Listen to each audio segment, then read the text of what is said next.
Saudações, ouvintes! Vocês estão em sintonia com o podcast Ecos Ancestrais, Literaturas Indígenas.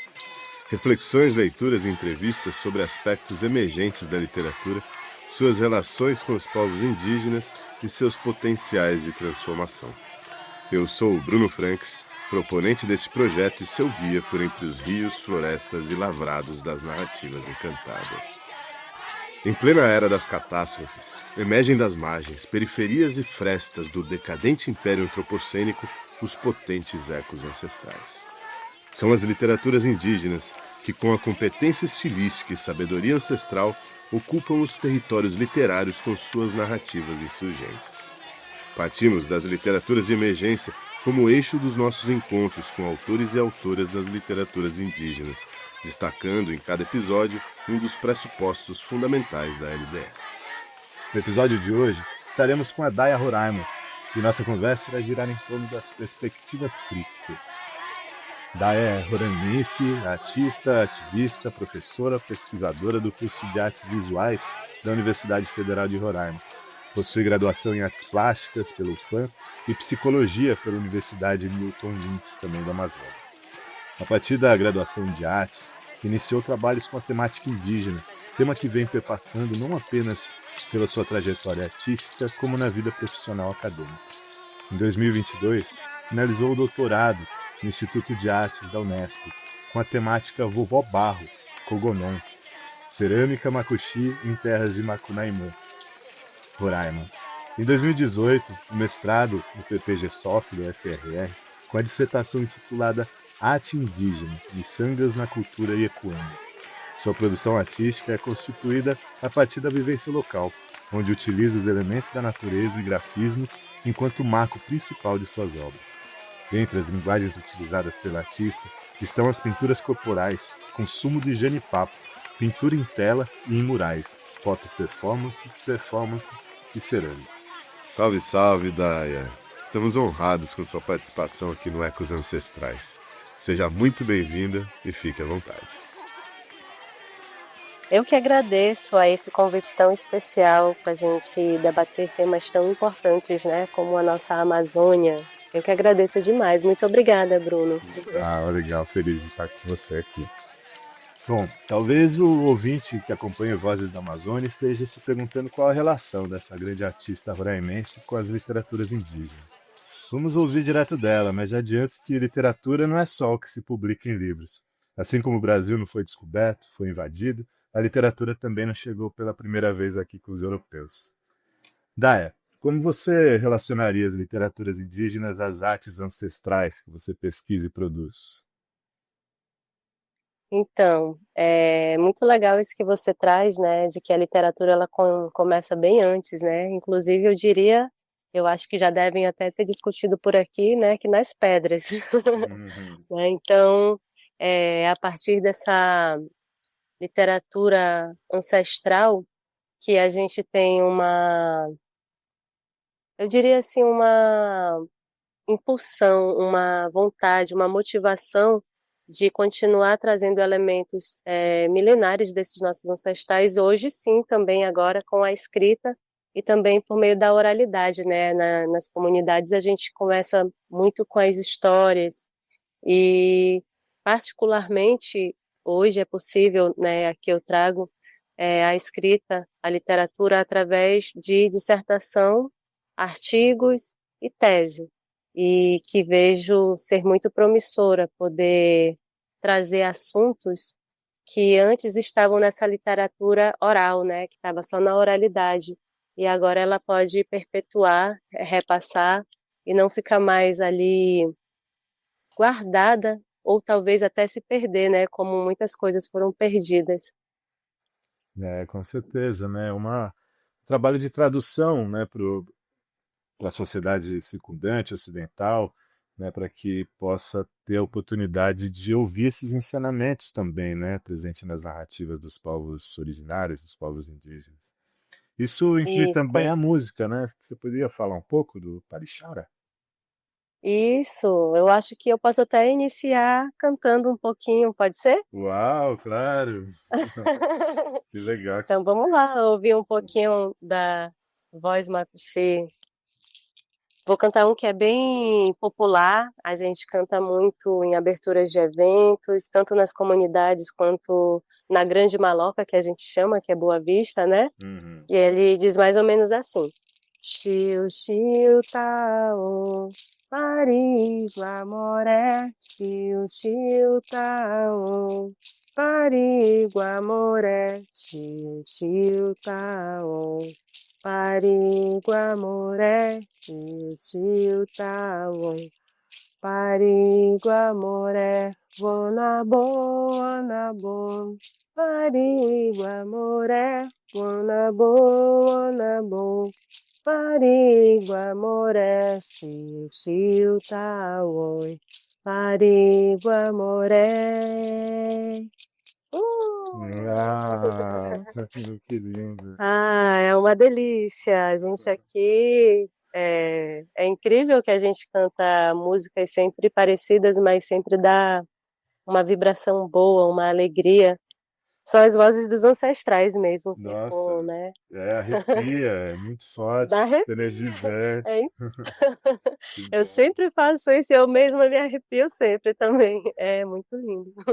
que delícia. E, e assim, mesmo uma música cantada na língua indígena, né, que muitos não entendem, como eu não entendo o que está sendo falado, ela passa uma mensagem, ela está de alguma forma trazendo muitas mensagens, né? Mesmo para Sim, quem não está entendendo. Eu acho que ela tem um poder de comunicação muito forte também, né? sim, eu vejo da mesma forma, porque eu penso que a própria língua, né, o jeito que se fala, né, a língua indígena, seja ela qual for, né, entre as nossas mais de 300 línguas, trazem isso, né, parece que sempre tem dentro da gente uma conexão, uma veinha ali que ela acende, né, então eu sempre digo assim que todos nós temos, né, as nossas ancestralidades e no final elas se tocam, né? Então, parece que existe esse tocar, né, nessas raízes mais profundas.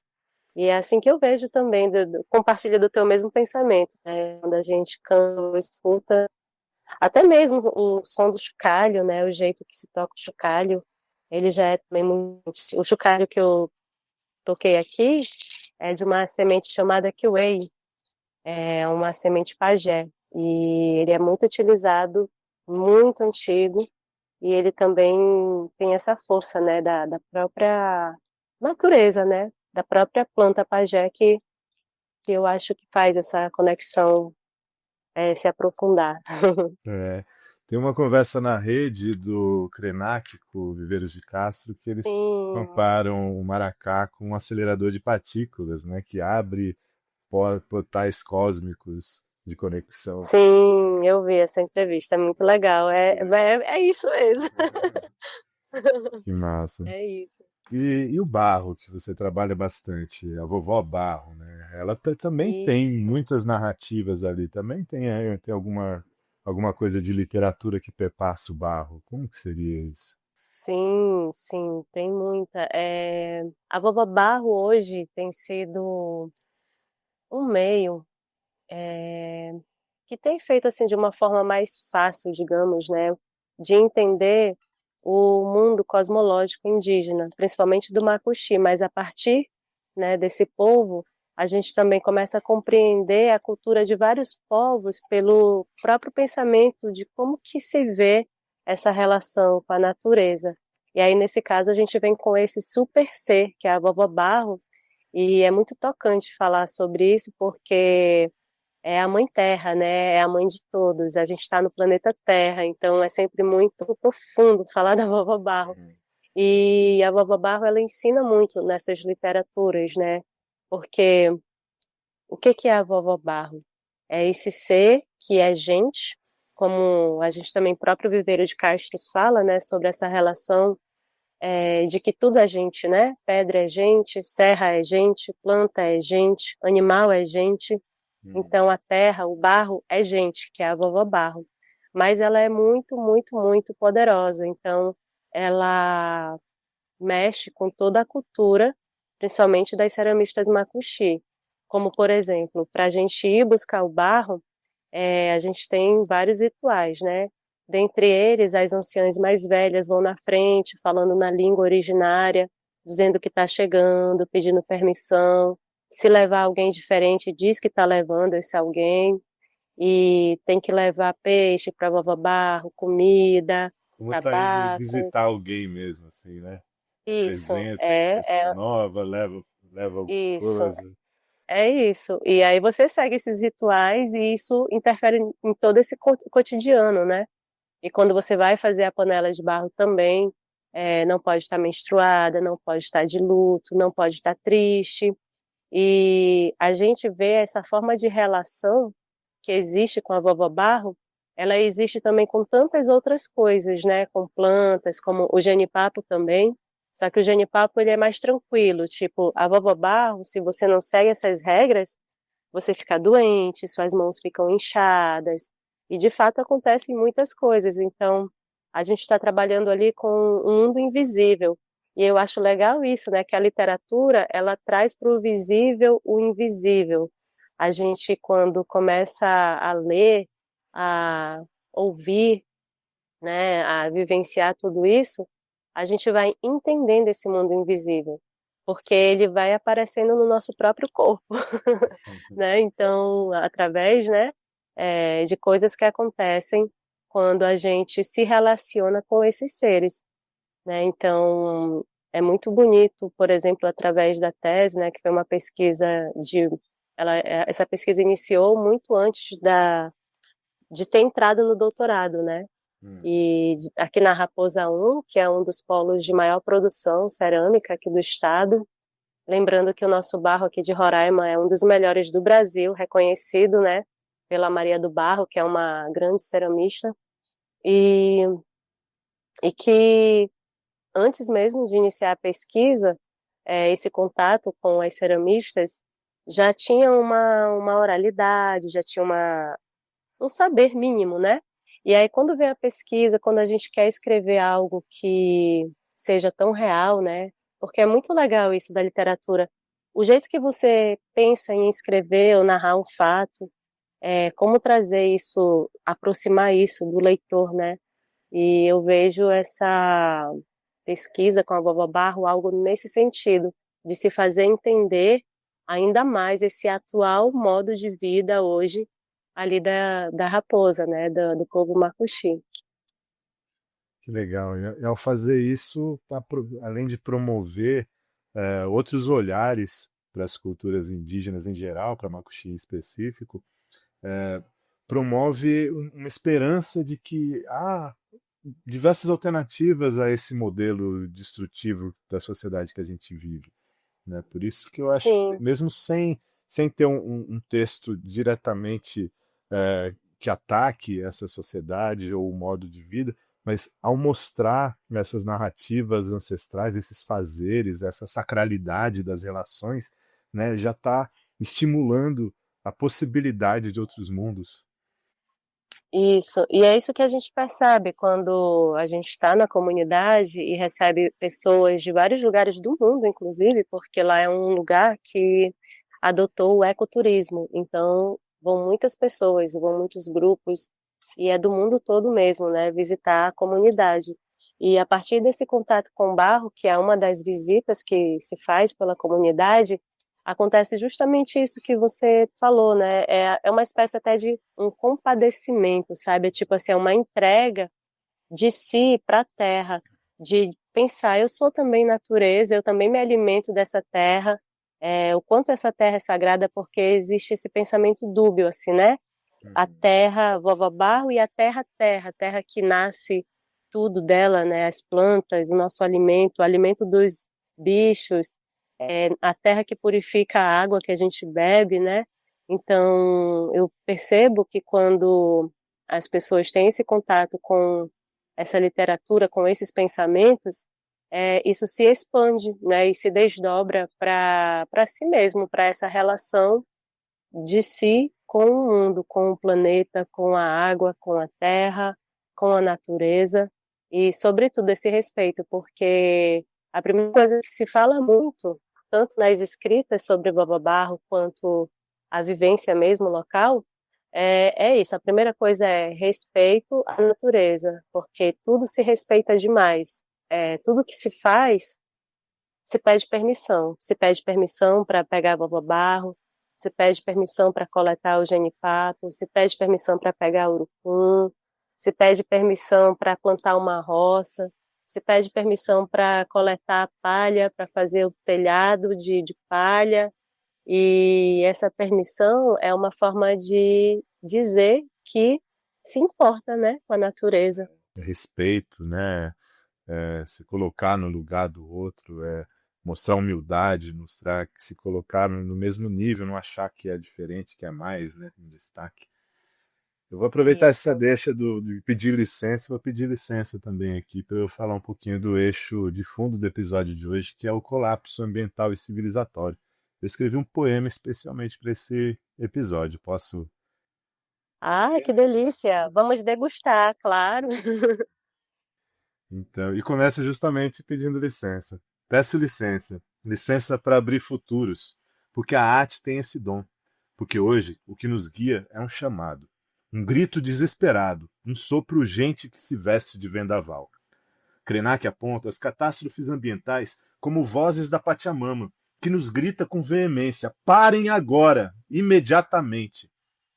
O pano de fundo desse podcast, assim como nessa era antropocêntrica, é o colapso ambiental, civilizatório, o anúncio do final. É hora de entender: o planeta é Gaia, é Pachamama, é Madre Tierra. Não é recurso, nem mercadoria, mas um ser, um corpo vivo, do qual somos partes indiscerníveis, inseparáveis, interconectadas e interdependentes. De tudo que existe, somos uma breve manifestação individual, um efêmero conglomerado de átomos que logo se desfaz e se refaz de outra forma, infinitamente. A civilização ocidental, que nos impõe com violência a monocultura mercantil, está em ruínas, antropocêntricas ruínas que se alastram como câncer e contaminam tudo que toca. No entanto, no encanto, ainda há esperança. Pensamento crítico, imaginação sociológica, consciência do todo, luta, resistência, insurgência, resiliência natural. As artes marginais e periféricas, a contracultura, os movimentos sociais, as retomadas culturais dos povos ancestrais, as literaturas indígenas como pontas de lança, são faróis que atravessam essa densa fumaça tóxica e nos lembram que é possível um mundo se reencantar. Na verdade, o mundo nunca desencantou. São as mentes, os corpos e os espíritos que precisam reflorestar, reconhecer a sacralidade da vida, reintegrar o ser humano ao natural, pertencer, cuidar, renascer. Elas falam de comunidade, de território como corpo e corpo como território, de altruísmo como prática, coletivo como meio, o bem viver como sistema e amor como caminho. Que essas palavras sejam muito mais que tintas em pele de papel, que sejam sementes, que tais mensagens mentes despertas encontrem, corações feridos curem, vontade de luta acendam, e possamos, cada um do seu jeito, com suas armas e seus defeitos, encher o peito, espinha ereta, coração tranquilo, passadas firmes, olhar no horizonte, lado a lado no coletivo, imersos no sagrado, como os povos originários, no fluxo da existência, fazendo da resistência um modo de vida, do luto à luta, buscando frestas de alegria, e da resiliência uma estratégia, amplificando as vozes, sagradas, encantadas, criativas, propositivas, curativas e acolhedoras, das cosmologias astrais, das literaturas indígenas e suas narrativas ancestrais. Uhul! Maravilhosíssimo. Tudo a ver com o que a gente está conversando, parece até que já estava previsto, né? Que legal, né? Compilado, um Tudo. resumão. Muito Pois é. legal, muito conectado. Que massa. Muito bom, Inclusive a questão gostei. do barro, no meio quase que eu parei para Sim, comentar ali, né? Que você se viu? faz e se desfaz e refaz de novo, né? Aham. Muito, muito legal, muito bom.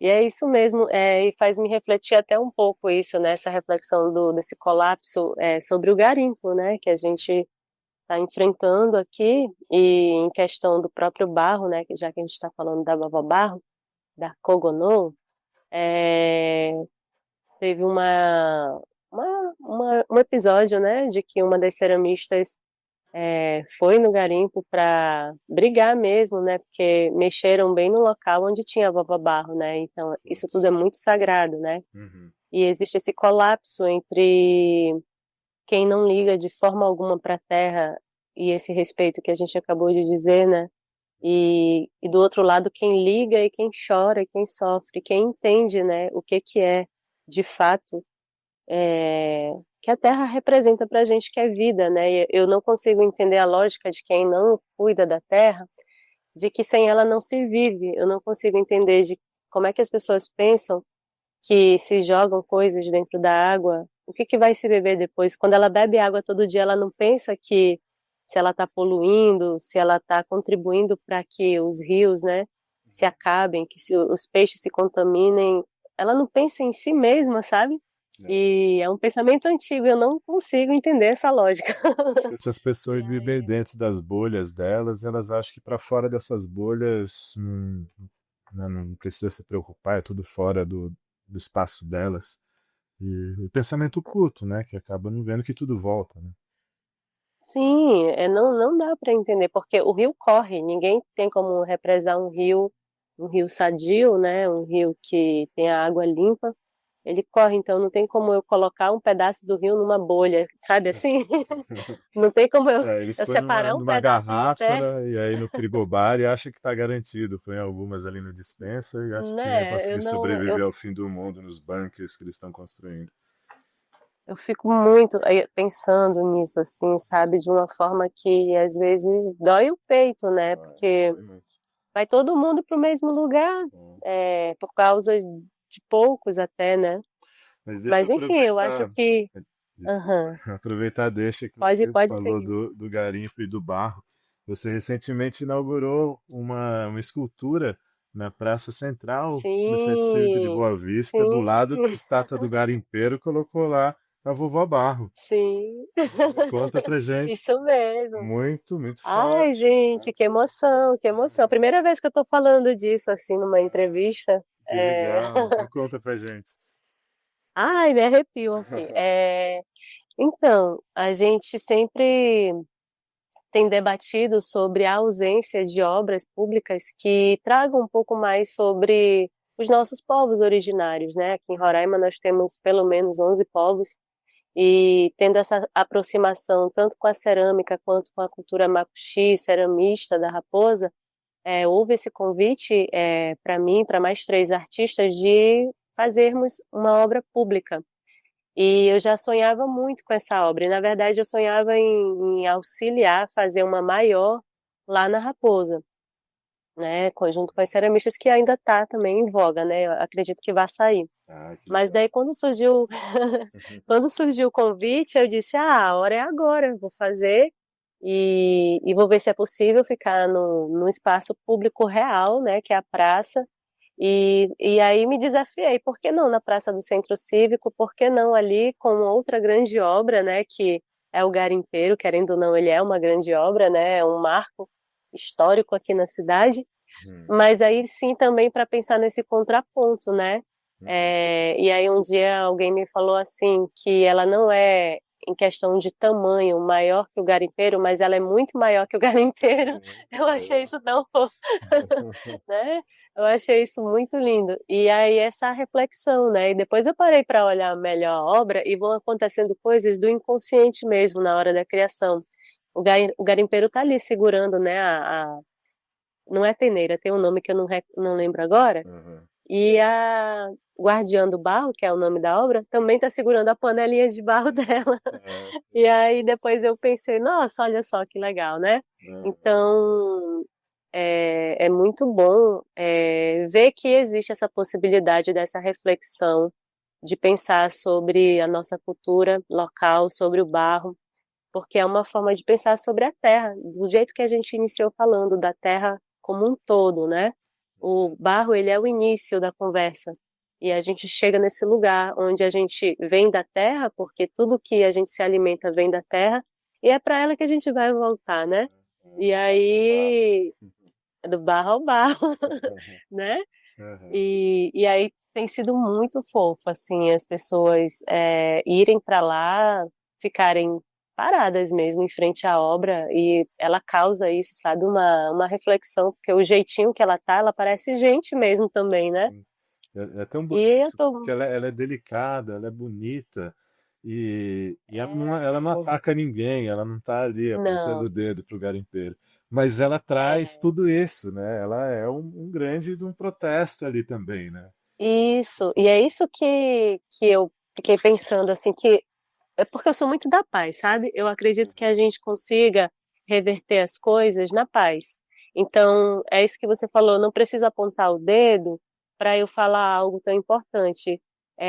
Eu posso, inclusive, só ficar sentada, calma, quieta e mostrar a minha serenidade, que eu vou mostrar o quanto isso é muito mais profundo e forte do que apontar o dedo, porque quando eu aponto, na verdade, é a história do perder a razão. Eu não consigo mostrar nada, porque a gente entra em estado de guerra, né? Hum. E eu acho que ela faz isso, sabe? Ela faz a gente se conectar e parece até uma armadilha, né? Porque a arte é a armadilha.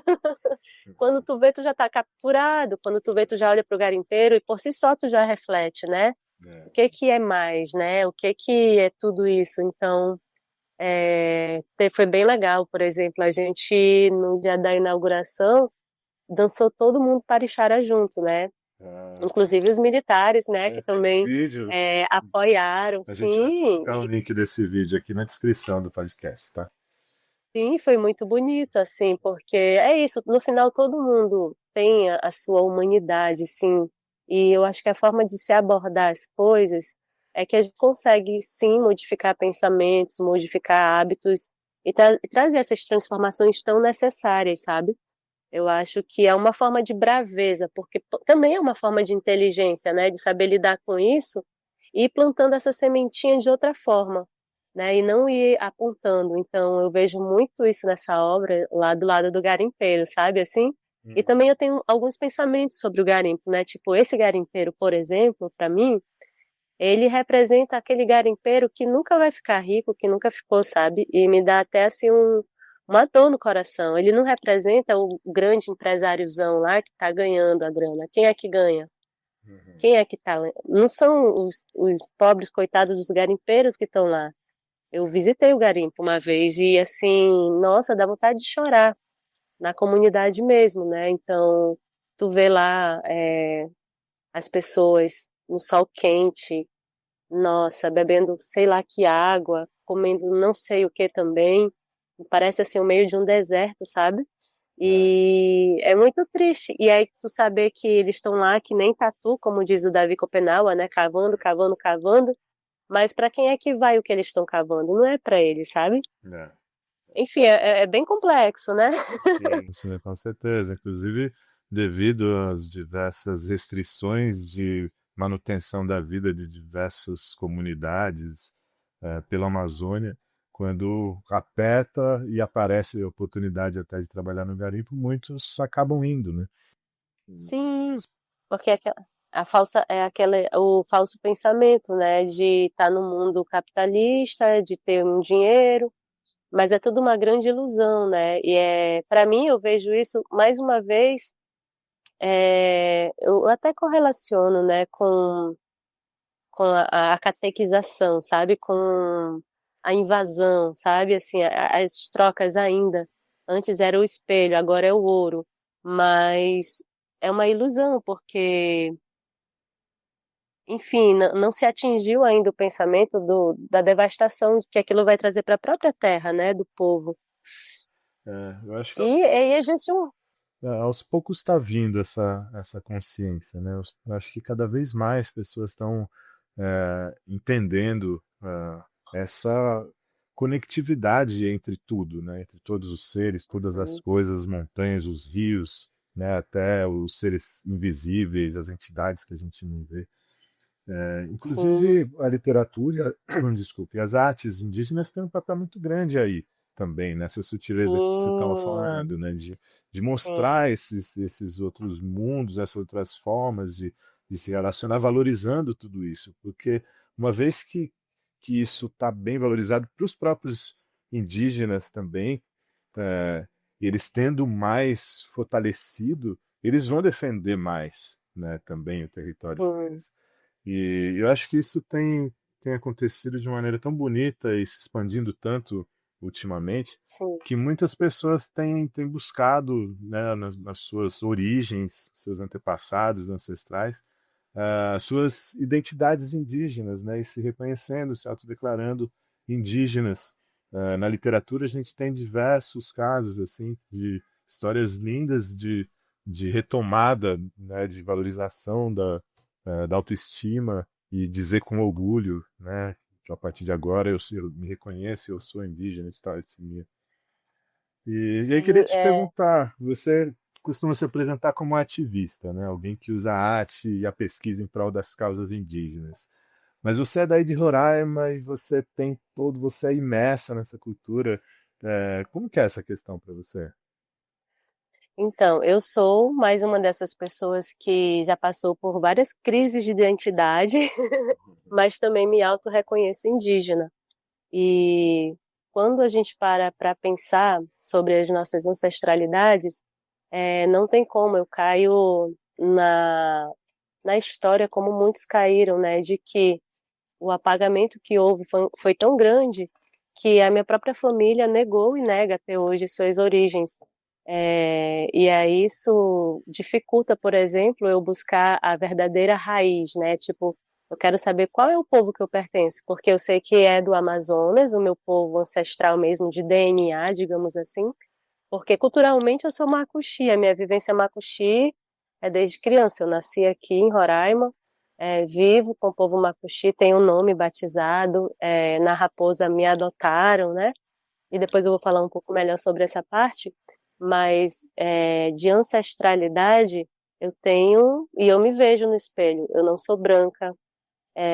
Os meus costumes, os costumes que os meus pais me passaram não são europeus, né?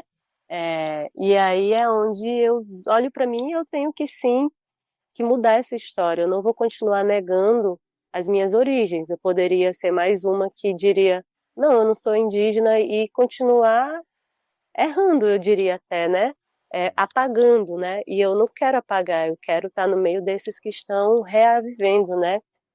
A famosa retomada. Então, eu me sinto no meio dessa retomada. É, quando eu pratico as coisas que eu venho praticando há alguns anos, como a pintura corporal com genipapo, por exemplo, eu sinto, vejo e dissemino também a conexão que eu tenho com isso, né? Então, desde 2008, 2009, eu venho trabalhando, por exemplo, né, com a pintura corporal. Uhum. E eu tenho os meus contatos, digamos, com os seres, né? Esses seres que a gente fala que são invisíveis. Então, isso é uma demonstração muito nítida para mim mesma, né? Que eu não preciso dizer para ninguém, ou mostrar para ninguém, ou afirmar para ninguém quem eu sou, não sou, mas para mim mesma. Então, quando eu sinto isso, eu vivo isso, isso me faz bem, isso me alimenta, e eu sinto que eu estou vivendo o meu verdadeiro eu, é o que mais vale para mim nessa passagem dessa vida aqui, né?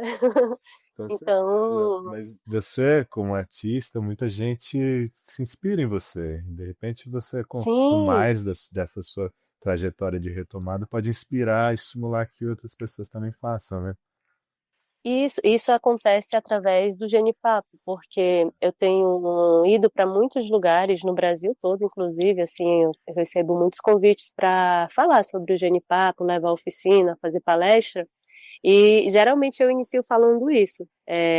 As pessoas se emocionam, as pessoas também dizem, aí eu primeiro começo perguntando, quem é que é indígena? Aí poucos levantam a mão. Quem é que tem mãe ou pai indígena? Alguns levantam a mãe.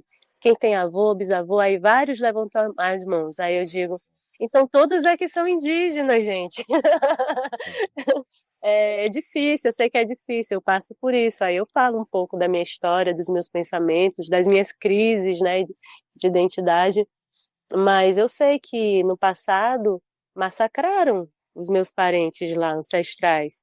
Então eu vejo a minha avó, por exemplo, minha avó, que dirá minha bisavó, ela é tão pequenininha, E aí eu digo, quem é pequenininho no Brasil são os indígenas, né?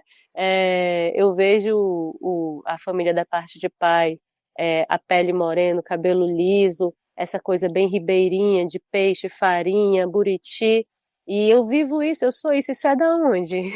Né? Então eu não posso negar isso, eu não posso, porque as pessoas de repente queiram me dizer assim, mas você nasceu na cidade, mas tu não nasceu na... Isso hoje não existe mais, né?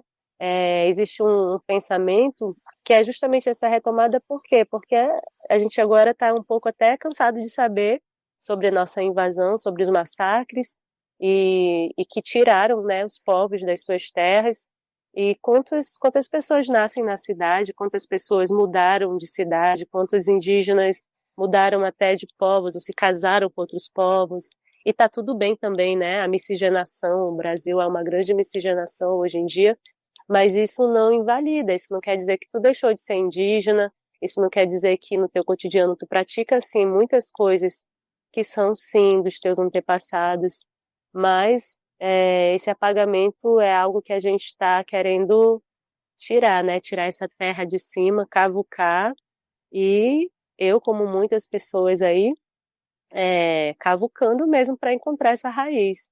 E mesmo que não se encontre, a gente já sabe o que a gente é, né? Também, né? Para se um dia não se encontrar, tá tudo bem também. Inclusive, falando de genipapo, que é um, eu tenho esses dois divisores assim de militância, que é o barro e o genipapo. Então, o genipapo, assim como você acabou de dizer, né? Eu utilizo ele tanto na pintura corporal quanto em outras superfícies, mas a corporal é uma forma de militante tão forte que quando, por exemplo, eu morei em São Paulo um ano, e eu sempre fiquei pintada, desde 2009 que eu me pinto, e poucas pessoas se pintavam aqui em Roraima na época que eu voltei a morar aqui, né? Porque eu morei 10 anos em Manaus. E aí as pessoas têm esse olhar curioso. Aí vem a primeira pergunta: você é indígena? O que que quer dizer essa pintura? Qual a sua etnia? E aí surge também os olhares preconceituosos. E sempre surgem grandes e boas discussões. Algumas boas, outras nem tanto, quando vem com preconceito. Mas no genipapo que eu vejo a maior forma de militância, porque quando a gente está pintado, a gente está emprestando ali o nosso corpo mesmo, a gente está dando cara a tapa, né, como fala. E, Mas está e protegendo aí, o genipapo também, né? sim, e a gente se sente maravilhoso, né, porque o genipapo, de fato, ele é um ser, nossa, que cura, que protege, a gente se sente, todo mundo que pinta, assim, sempre traz um relato, né, de coisas muito boas, né, porque ele é isso. E aí eu tenho até uma das poucas poesias que eu tenho. Eu tenho uma aqui, se tu quiser, eu posso ler Oh, também. claro, sim, senhor. Abrir esse espaço Ah, aqui. que legal, queremos. Então, é curta, mas eu adoro isso aqui. Vou ler para vocês, então, que é sobre o genipapo. Vamos lá. Minha tatuagem não é permanente. Ela dura o tempo da cura, o tempo da estética sagrada, o tempo do espírito de proteção. Minha tatuagem não é permanente. Ela muda de lugar, ela vai onde o corpo sente. Corpo que guarda os segredos da alma, que acompanha a intuição da mente. Minha tatuagem não é permanente. Ela transita em vários mundos, transcende o peito ardente. Pai Genipapo é poderoso, faz acordar o que está dormente. É isso. Ah, que bonito, que bonito. É isso, né? É uma tatuagem que ela vai muda de lugar, de forma, mas está sempre ali também, né? Por mais que fique um tempo sem, depois ela aparece de novo em outro lugar. Ela é fluida É, como a vida, né? e é maravilhoso trabalhar com Pai Genipapo.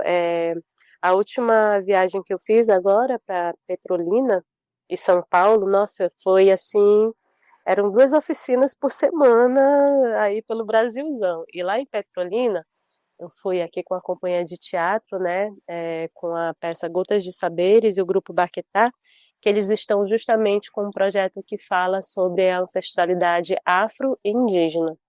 E quando a gente fez esse encontro lá em Petrolina, foi um grupo muito grande de pessoas de todo jeito, e aí tinham pessoas de outras etnias, né, do Nordeste, tinham as pessoas negras que todos assim começaram a pensar e a refletir sobre essa ancestralidade. E o Genipapo ele traz isso de uma intensidade, de uma conexão que você sente a vibração das pessoas assim estataladas, sabe? Porque parece que o Genipapo também faz isso, ele faz você se encontrar, você parar para pensar na sua vida, na sua história, nos seus antepassados, né? E foi muito bonito, porque foi um dos lugares que eu tive contato com pessoas muito diferentes, assim, tipo, pessoas de um determinado povo indígena, de outro povo indígena, tipo, 3 povos indígenas do Nordeste, e, e que não diziam assim abertamente eu sou indígena, né? E aí quando eu sempre inicio com essa pergunta, quem tem pai, mãe, e aí eles começam a partir daquele momento se autoafirmar, Uau. nossa, eu saio com o coração lavado, né? E aí eu vejo isso é uma missão, né? E aí eu sempre digo que o pai Genipapo ele me leva para grandes missões. E aí a gente vai junto nessa. Que legal, parabéns pelo trabalho, por esse estímulo ao reconhecimento de cada um. E é legal isso que você falou dele, né, tá na pele das pessoas, as pessoas sentem a pele de outra forma ao ponto de começar a se sentir de outra forma também e buscar a sua própria identidade e origem a partir do que vai entrando pelo corpo. Legal, gostei dessa Sim, imagem. Eu acho que a é gente bem vai bonito. precisar ficar nessa imagem aqui. O papo está muito bom, acho que a gente podia seguir por muito mais tempo. Eu te agradecer muito, Daya, foi muito legal, gostei demais, demais. Foi bem legal, gratidão. Ah, eu que agradeço demais. É sempre muito bom, né, poder falar sobre a literatura indígena, a arte indígena, ancestralidade, tudo isso que é vida, né? A gente está aqui existindo porque nossos ancestrais deixaram ainda um planeta saudável e eu espero que nós e nossas gerações futuras, nossos filhos, nossos netos, a gente tenha a capacidade de passar para eles a importância que é, né? Tá lutando aí pela terra para ter uma vida digna, né? Com saúde, né? Então, viver muito e viver bem. E isso é o mínimo e é para todos, todos iguais, todos humanos, né? Legal. E que Então, que os povos indígenas nos ensinem cada vez mais, né? sim, é inspiração para o futuro ancestral, né? A gente aprender com Isso. a ancestralidade para que a gente possa ter algum futuro. Agradeço demais, agradeço também aos ouvintes, aos ouvintes por terem nos acompanhado até aqui. Na descrição do podcast vai estar lá de novo a mini bio da Dai e também alguns links para os trabalhos dela, como aquele vídeo do pessoal dançando em torno da Vovobá.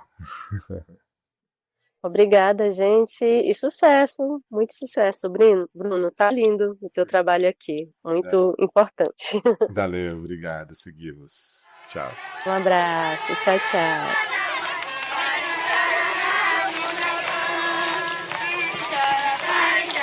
Este foi mais um episódio do Ecos Ancestrais, Literaturas Indígenas.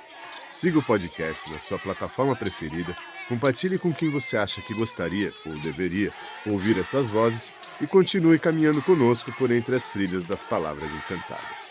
Para quem deseja se aprofundar nos temas abordados aqui, sugiro dar uma olhadinha na descrição do episódio e nas mídias do podcast, onde será possível encontrar links para os livros e as produções mencionadas, além de outras referências sobre as literaturas indígenas e as literaturas de emergência.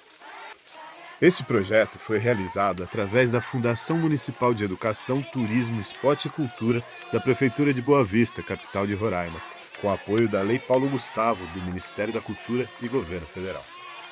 Agradecemos a Genô Vasconcelos, coordenador do projeto A Música das Cachoeiras, que nos autorizou a utilizar alguns trechos em nosso podcast. O projeto foi desenvolvido pelo grupo Cauxi Produtora Cultural e disponibilizou gratuitamente cerca de 4 horas de gravações com as etnias Baniwa, Wapixana, Macuxi e Tauerpano. Neste episódio, fomos acompanhados por um parixara Wapixana da comunidade Malacacheta, que agora você pode curtir mais um pouquinho. Gratidão e até a próxima.